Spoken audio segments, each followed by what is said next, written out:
ये कहानी है रेखा और निखिल की। एक ऐसा प्यार जो बहुत गहरा था, इतना कि दोनों एक दूसरे के बिना अधूरे थे। लेकिन हर प्यार की कहानी पूरी नहीं होती। कभी कभी भरोसा टूटता है, और जब भरोसा टूटता है तो सिर्फ रिश्ता नहीं, इंसान भी टूट जाता है। इस कहानी में आपको मिलेगा प्यार, भरोसा, धोखा और वो दर्द जो शब्दों में बयां करना मुश्किल है। दिल्ली की ठंडी शाम थी। सड़क किनारे चाय की दुकान से उठती भाप और लोगों की भीड़। वहीं खड़ी थी रेखा, सिंपल सी लड़की, बड़ी बड़ी आंखें और चेहरे पर एक मासूम मुस्कान। वो अपने ऑफिस से निकलकर बस का इंतजार कर रही थी। तभी पीछे से एक आवाज आई, एक्सक्यूज मी, ये 215 नंबर बस यहीं से मिलेगी। रेखा ने मुड़कर देखा। सामने था निखिल, हल्की दाढ़ी, कॉन्फिडेंट पर्सनालिटी और आंखों में अजीब सा अपनापन। रेखा ने हल्का सा मुस्कुराते हुए कहा, हाँ, यहीं से मिलेगी। मैं भी उसी का इंतजार कर रही हूं।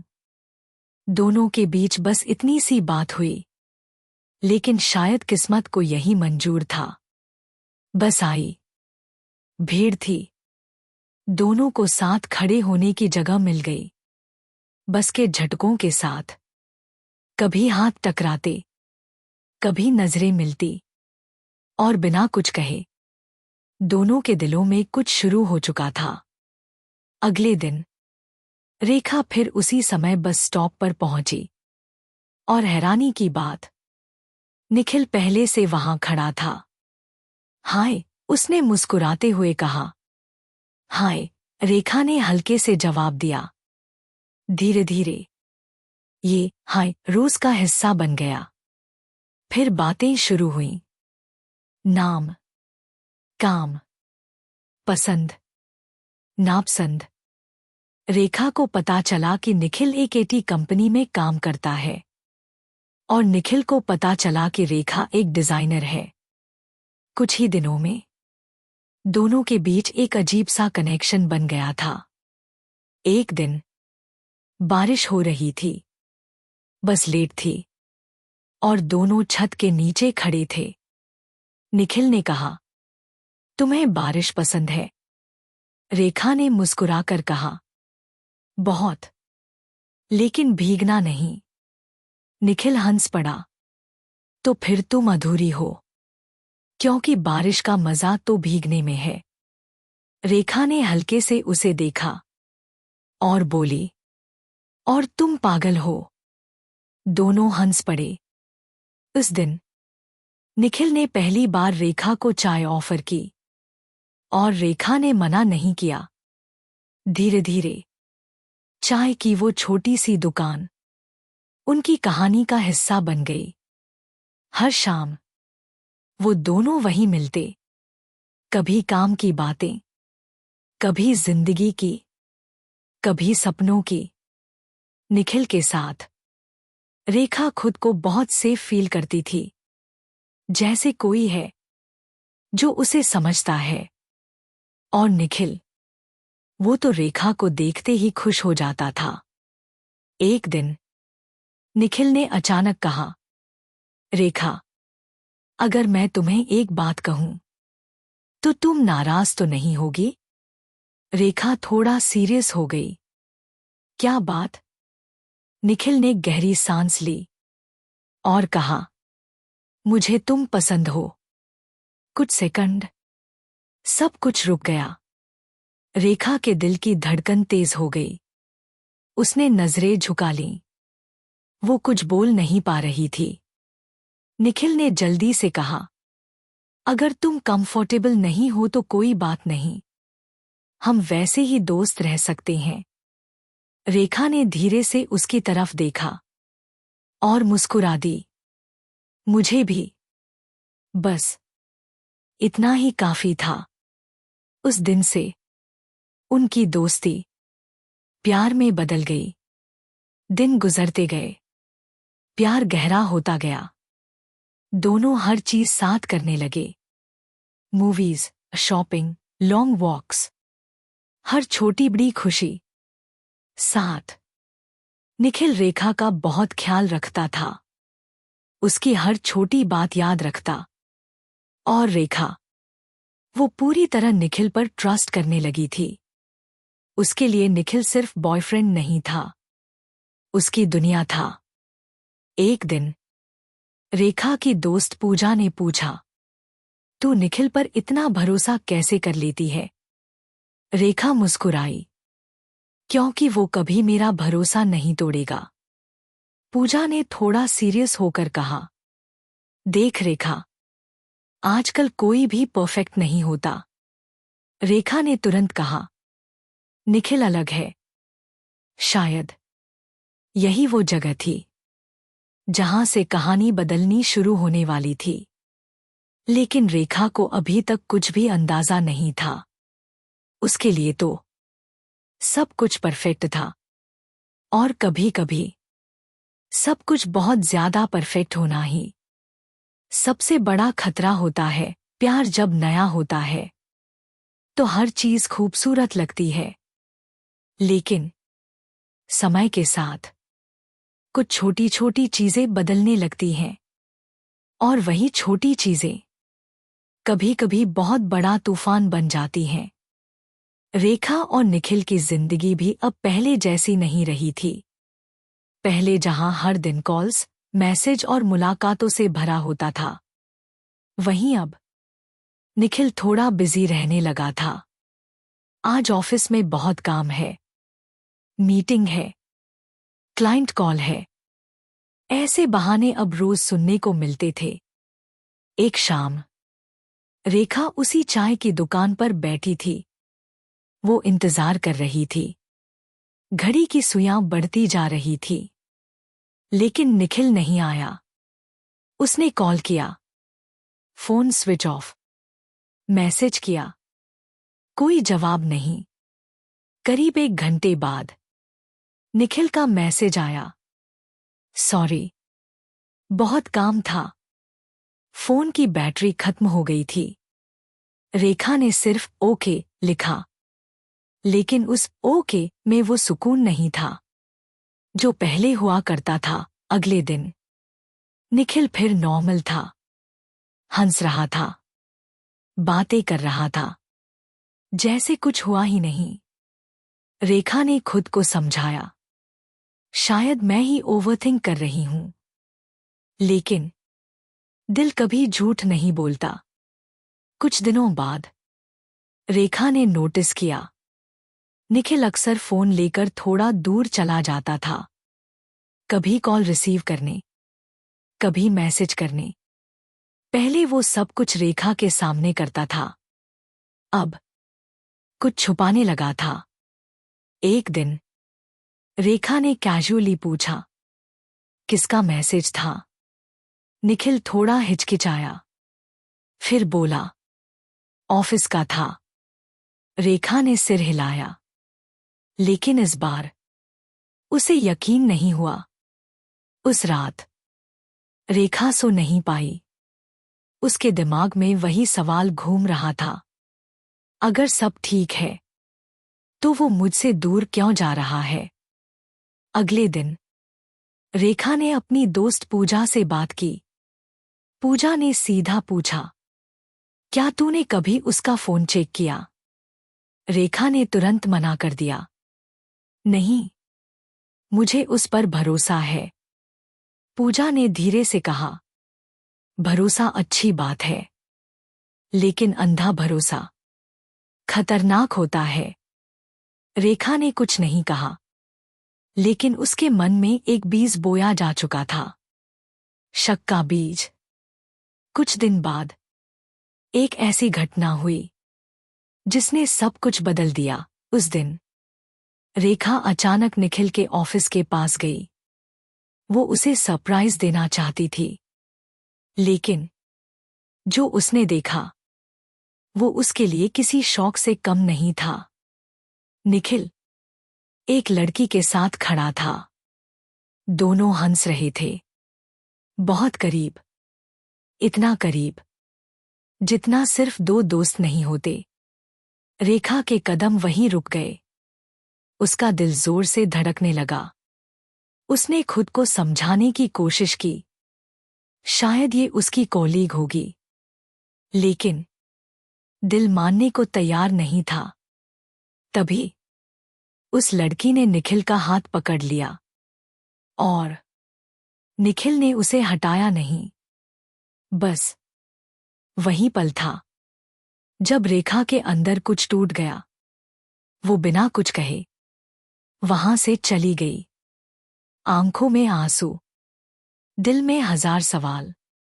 उस रात निखिल का कॉल आया। हे, आज तुमसे मिल नहीं पाया। रेखा ने खुद को संभालते हुए पूछा, तुम आज कहाँ थे? निखिल ने बिना रुके जवाब दिया, ऑफिस में। झूठ, साफ सीधा झूठ। रेखा की आंखों से आंसू बहने लगे, लेकिन उसने अपनी आवाज स्टेडी रखी। सच बोलो निखिल। निखिल कुछ सेकंड चुप रहा, फिर बोला, तुम क्या सुनना चाहती हो? ये वही निखिल था जो पहले उसकी हर बात समझ जाता था, और आज वो उससे सवाल कर रहा था। रेखा ने फोन काट दिया। उसके हाथ कांप रहे थे। उसका दिल अब यकीन और शक के बीच फंस चुका था। उस रात रेखा ने एक फैसला लिया, अब सच जानकर रहूंगी। और कभी-कभी सच जानने की कीमत बहुत ज्यादा होती है। रात बहुत लंबी थी, लेकिन रेखा के लिए वो खत्म ही नहीं हो रही थी। उसकी आंखों में नींद नहीं थी, सिर्फ सवाल थे। वो लड़की कौन थी? निखिल ने झूठ क्यों बोला? क्या वो मुझे धोखा दे रहा है? हर सवाल उसके दिल को और तोड़ रहा था। सुबह हुई, लेकिन रेखा के अंदर अंधेरा ही था। उसने ऑफिस जाने का बहाना बनाया, लेकिन उसका एक ही मकसद था, सच जानना। वो सीधे निखिल के ऑफिस के बाहर पहुंची। इस बार वो छुपकर नहीं देखना चाहती थी, वो सामने जाकर जवाब मांगना चाहती थी। करीब आधे घंटे बाद निखिल बाहर आया, और उसके साथ वही लड़की थी। रेखा ने खुद को मजबूत किया और सीधे उनके सामने जाकर खड़ी हो गई। निखिल एकदम चौंक गया। रेखा, तुम यहां? उस लड़की ने हैरानी से दोनों को देखा। रेखा ने सीधे पूछा, ये कौन है निखिल? कुछ सेकंड खामोशी। निखिल के चेहरे पर घबराहट साफ दिख रही थी। फिर उसने धीरे से कहा, ये मेरी कॉलीग है, साक्षी। साक्षी नाम सुनते ही रेखा के दिल में एक अजीब सी चुभन हुई। साक्षी ने हल्की मुस्कान के साथ कहा, हाय, तुम रेखा हो? रेखा ने बिना मुस्कुराए जवाब दिया, हाँ। और तुम? साक्षी ने निखिल की तरफ देखते हुए कहा, मैं इसकी गर्लफ्रेंड हूं। बस उस एक वाक्य ने रेखा की पूरी दुनिया खत्म कर दी। उसके कानों में आवाज गूंजती रह गई, मैं इसकी गर्लफ्रेंड हूं। रेखा ने निखिल की तरफ देखा, आंखों में आंसू और दिल में उम्मीद का आखिरी टुकड़ा।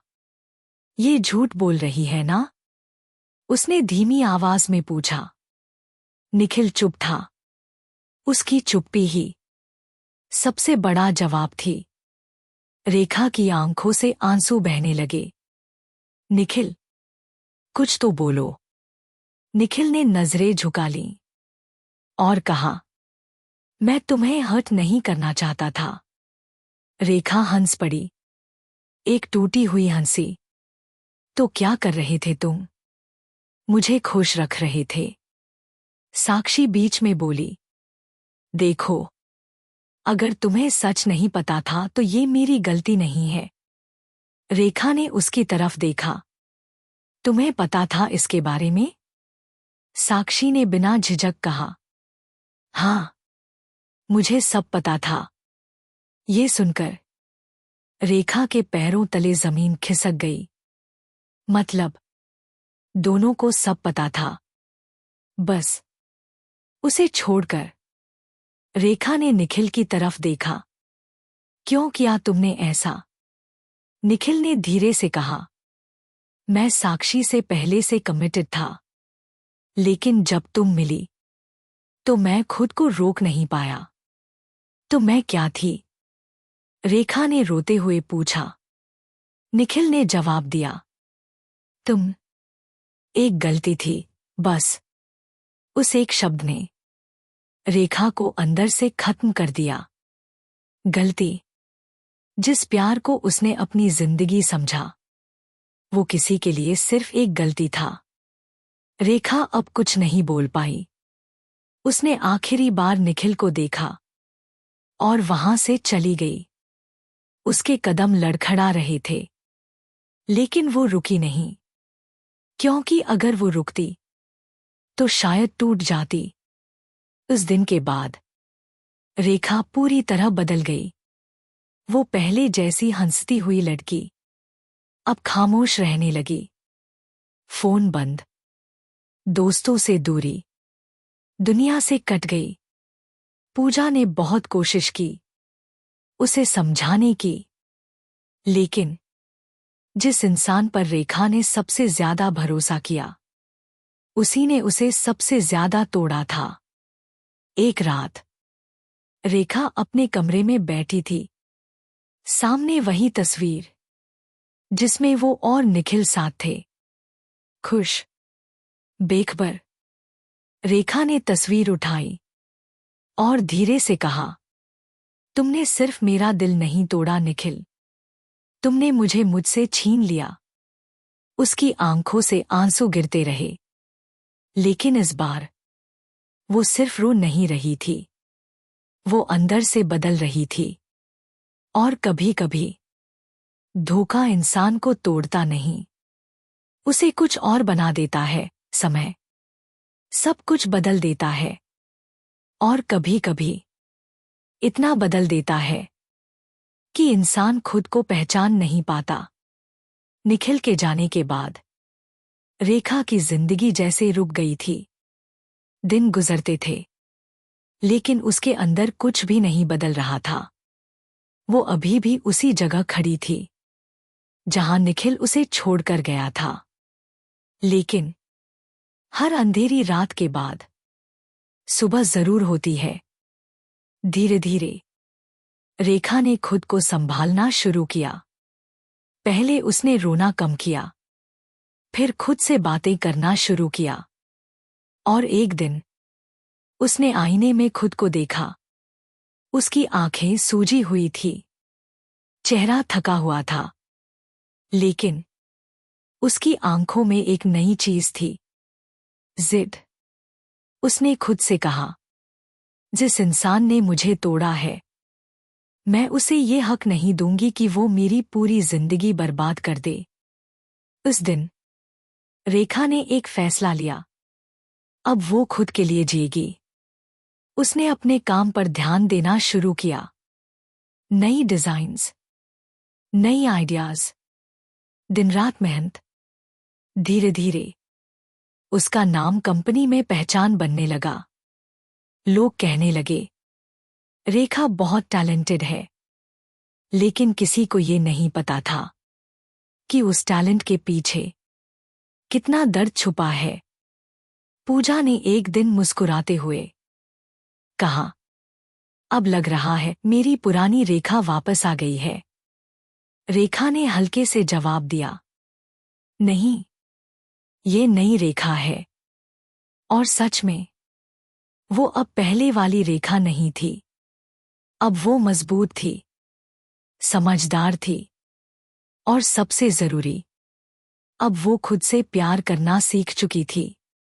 कुछ महीनों बाद एक दिन रेखा अपनी ऑफिस बिल्डिंग से बाहर निकल रही थी। तभी उसकी नजर सामने खड़े एक इंसान पर पड़ी। निखिल। वो वही था, लेकिन अब कुछ अलग लग रहा था। शायद पछतावा। निखिल धीरे धीरे उसके पास आया। रेखा। रेखा रुकी, लेकिन उसने कुछ नहीं कहा। निखिल ने कहा, मुझे तुमसे बात करनी है। रेखा ने शांत आवाज में जवाब दिया, मेरे पास तुम्हारे लिए कोई बात नहीं है। निखिल ने जल्दी से कहा, प्लीज एक बार सुन लो। कुछ सेकंड खामोशी। फिर रेखा ने कहा, ठीक है, बोलो। निखिल की आंखों में पछतावा था। मैंने बहुत बड़ी गलती की। मैंने तुम्हें खो दिया और अब समझ आया है कि तुम मेरे लिए क्या थी। रेखा चुपचाप सुन रही थी। निखिल ने आगे कहा, साक्षी मुझे छोड़कर चली गई और तब मुझे एहसास हुआ कि सच्चा प्यार क्या होता है। रेखा हल्का सा मुस्कुराई, एक दर्द भरी लेकिन मजबूत मुस्कान। अब समझ आया? निखिल ने सिर झुका लिया। हाँ, लेकिन बहुत देर हो चुकी है। रेखा ने उसकी आंखों में देखा और कहा, निखिल, तुमने मुझे एक चीज सिखाई। निखिल ने पूछा, क्या? रेखा ने जवाब दिया कि खुद से ज्यादा किसी और पर भरोसा नहीं करना चाहिए। निखिल की आंखों में आंसू आ गए। क्या तुम मुझे माफ कर सकती हो? रेखा ने कुछ पल सोचा, फिर कहा, मैंने तुम्हें माफ कर दिया। निखिल की आंखों में उम्मीद की चमक आई। तो क्या हम फिर से? रेखा ने उसे बीच में ही रोक दिया। माफ करना और वापस आना दो अलग चीजें होती हैं। निखिल चुप हो गया। रेखा ने आखिरी बार कहा, तुम मेरी जिंदगी का एक हिस्सा थे, लेकिन अब तुम मेरी कहानी का एंड हो। और ये कहकर रेखा वहां से चली गई। इस बार उसके कदम मजबूत थे। उसकी आंखों में आंसू नहीं थे, सिर्फ सुकून था, क्योंकि इस बार वो किसी को खोकर नहीं, खुद को पा चुकी थी। और यही जिंदगी का सबसे बड़ा सच है। कभी कभी धोखा हमें खत्म नहीं करता, हमें वो बना देता है जो हम बनने के लिए बने होते हैं। अगर आपको ये कहानी दिल को छू गई हो, अगर रेखा का दर्द आपने महसूस किया हो, और अगर आपको लगता है कि इस कहानी में कहीं ना कहीं आपकी भी झलक है, तो इस वीडियो को लाइक जरूर करें। और ऐसे ही दिल को छू जाने वाली कहानियों के लिए हमारे चैनल दिल से कहानियां को सब्सक्राइब करना बिल्कुल मत भूलिए। साथ ही इस कहानी को अपने दोस्तों और करीबियों के साथ शेयर जरूर करें, क्योंकि कभी कभी एक कहानी किसी की सोच बदल सकती है। अब आपसे एक सवाल, अगर आप रेखा की जगह होते तो क्या आप निखिल को माफ करते, या फिर हमेशा के लिए अपनी जिंदगी से निकाल देते? अपना जवाब हमें कमेंट में जरूर बताइए। हम हर एक कमेंट पढ़ते हैं। फिर मिलेंगे एक नई कहानी के साथ। तब तक अपने दिल की सुनिए और खुश रहिए।